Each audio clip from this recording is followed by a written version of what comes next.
ka mo naman kilala. Bakit mo? This week, di ba pa nung mga empleyado sa ABS-CBN, wala na kami sa trabaho. Pagpunta na kami ang gusto. Amoy nila kapalaran ng 80 ka mga empleyado sa ABS-CBN. Salamat kayo kahit pa paano may kaunong para sa amon kasi hindi ko maramot kilala talaga. Salamat! Salamat! Salamat! Kapag nakapunan ka ng kapunan, hindi na torture kami doon daw. Siguro semana na mag-uumon, hindi na kamalaki yung balitan sa kabunin namon. Kaya na kami trabaho sa nagkapalaro ng pandemic. Gusto naman, paano kami? Hindi kami po doon.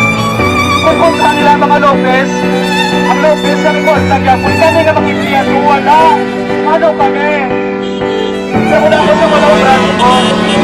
Muna ako kita kasi ginawa ng effort ko sa oras ko kami. Nagto ka muna para sa ako. Sa pagsatang ng isang dapat sila naman sa mga trabaho. Natahandang ko sa mga magdala naman para sila mga pamilya. Nagkaluan pa damo, salamat. Salamat.